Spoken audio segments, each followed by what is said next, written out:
Hello everybody and welcome back. So in this tutorial we're going to continue and finalize this lightning effect. So here we stopped by doing this this one here. Well, this one takes the particles from 0, convert it to 0 to 1. So we can make a lerp from the start to end. And then here we add a noise to it and combine it with that one. So here we have a lerp that have the straight one and the noisy one. So if we do 0 here, you see it's straight. So now we're just going to do a lerp. That's a kind of start here and wiggle and then center again. And the way we do this is we actually going to have this part. I'm just going to copy it, but you could just drag this one here, but I'm like to do this because it's a little bit more tidy. More tidy. So we're going to do a sample curve. And so this one gives us a value because we remap it, right? So we get 0 to 1. And in this one, we want the start. So let's see. We want the start to be 0, and in the middle, we want it to be 1. And then at the end, we want it to be 0 again. So this is 0 up to 1 and 0. So this is how we do the lerp between here. So now it's going to be always start like that. So now we're going to add some moving noise to it, because now you see it's always the same, right? So if we move this part back a little bit,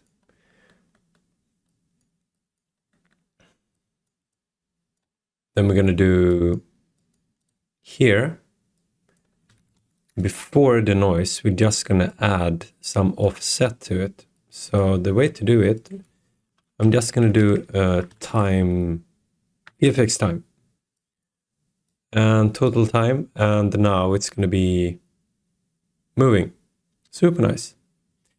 And also if we just multiply it, speed it up a bit, then we get more moving.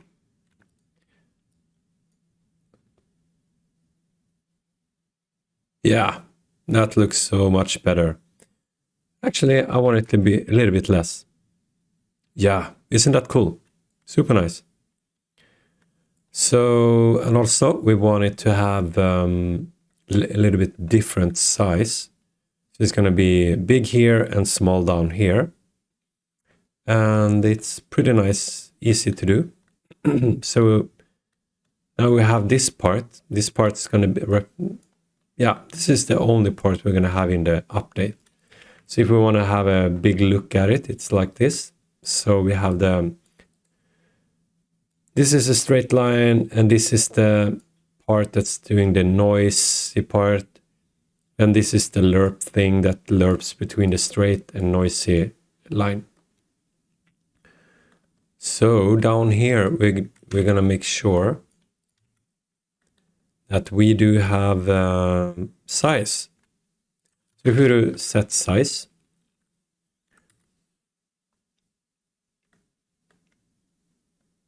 and we're actually going to do this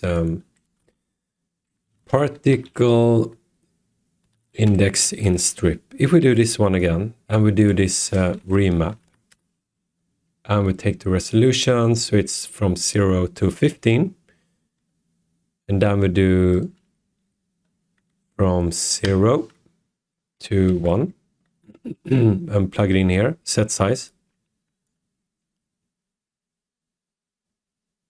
So now you see it's kind of working, but we're actually going to do it,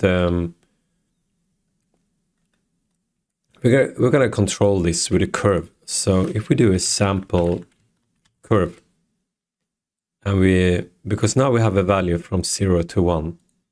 So if we do time here,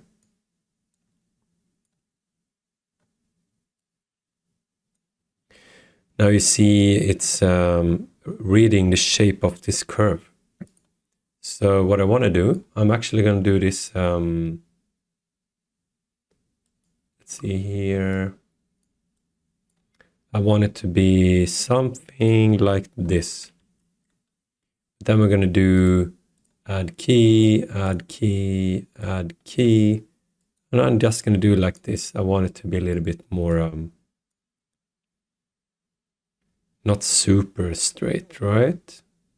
So something like this, you can tweak it to make it look real nice.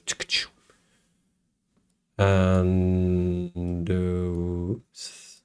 maybe like this. So what happens if we do this? Okay.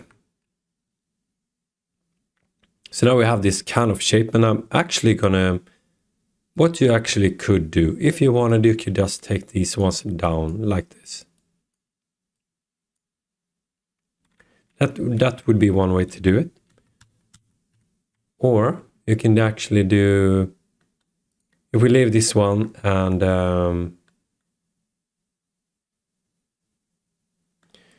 we do age over lifetime, and if we do a sample curve again, and actually this time we leave this one because it will start 0 and grows really big and then kind of decrease over time.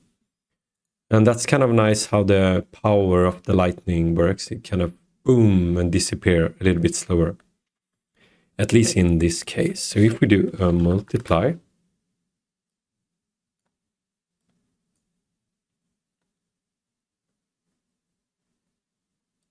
and now you see it's more over the lifetime, do this one. So now I feel 0.5 seconds is too long. So if we change the value from lifetime and do it like 0.2, I like that so much better. So I'm gonna leave it like that actually. I like it. I like it a lot. So that's super nice. And the last thing, we just want to have some kind of impact. So, and the way to do that, we're just gonna make a new system here. So we're gonna have a not system seed. We're gonna have a spawn, and we're gonna do this periodic burst as well. We can, at the moment, we just leave this one. So we're just gonna work with this one. And we're gonna have an initialized particle. We're gonna do an, so this particle is not gonna be a particle stripe, as you see here. It's gonna be the just particle. And same with the update, we're just gonna have an update particle. And we're gonna have an out particle quad. So here we do a count. I'm gonna do 10. We're gonna have 10 particles that are gonna burst away. So you actually see them down there. And we're gonna do set a lifetime. So they're gonna be like 0.5 seconds. So each 2 seconds, we're gonna spawn 10 ones, as you see here. And they're only gonna live for 5. Or actually we can just do life random, set life random uniform, or there is set lifetime.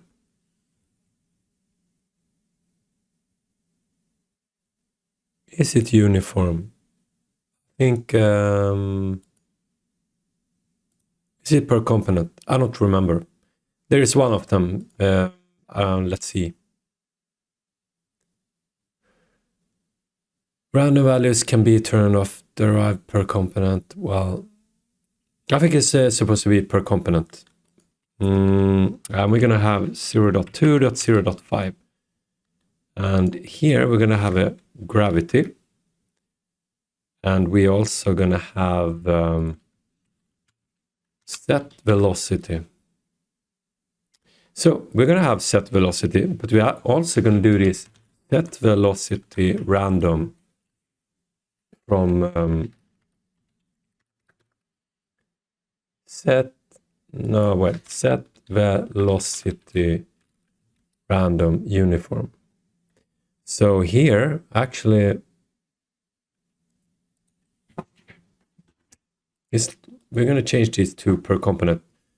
I'm a little bit not sure about this because I always mix it up, but if you have this per component or not, it's all the particles get the same randomness, or if you do it per component, I think all particles individually get random value. So we're going to have -1 in the x, and then we're going to have 1 in the x. So it's going to go either -1 or positive x.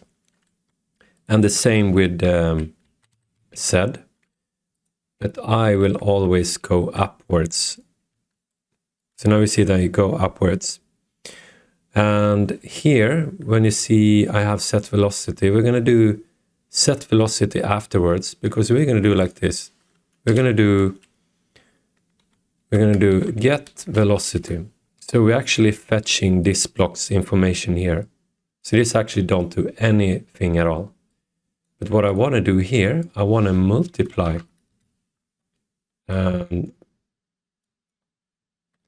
I want to multiply with a random number per particle. So now, if we do between 1 and 3, you see they get different strength on how far they shoot away. So that's nice. And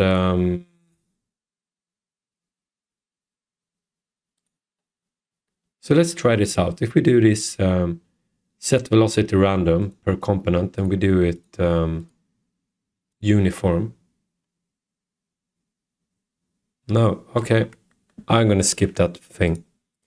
Anywho, the gravity, I'm going to add it like 2, because I want the gravity to be much heavier on these particles. It's a little bit more arty, cartoony, in my opinion. And then we're going to do the set color here. I'm going to do 10, 10, 100. So that's the same we had down here. And then we're going to do this multiply size over life. And we're going to do set size. And we're going to do set size to 1. And also you can see there is some kind of texture on them. So I'm going to change this default particle to default dot. So size maybe a little bit too big. And we can add from 1 to 6 maybe. Yeah, you can change that however you want. So now I'm going to just activate the beam again. And here you have it. So this is the final thing. Isn't it cool?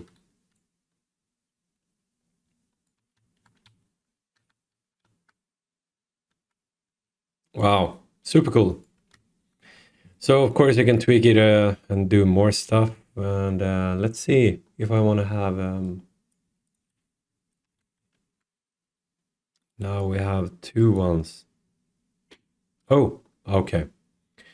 So I'm actually gonna not go through that, but the thing is, because you see here, it's a little bit offset. Oh, well, now I go through it anyway.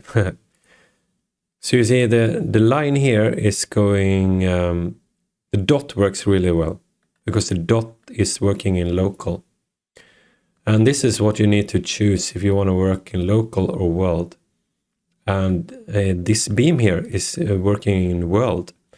So this start and end is reading the world position and not the local position. So if we just change this to local,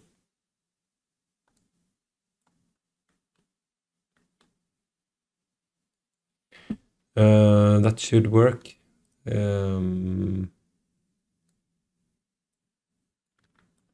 Why isn't this working? Space local. Ah, that's good. Local.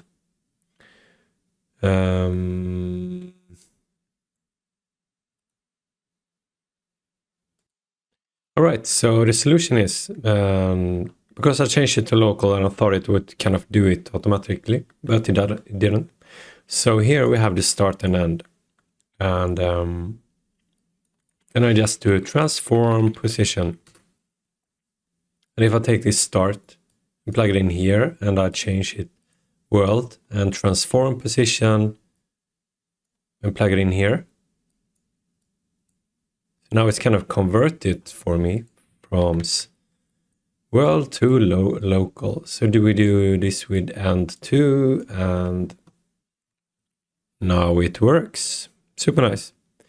I find that a little bit weird because now we have it local here, and we also do local here. And we also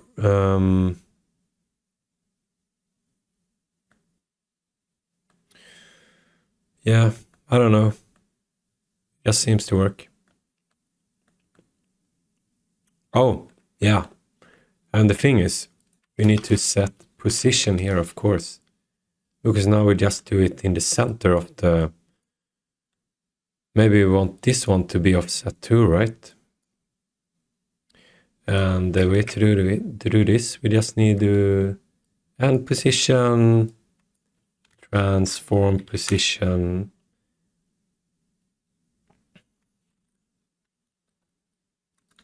So transform position, we're going to do it from a world information into a local, and we plug it in here. Now this one should also work. Cool. All right, so I really hope you liked it. Thank you so much for watching. Isn't it cool? I like it.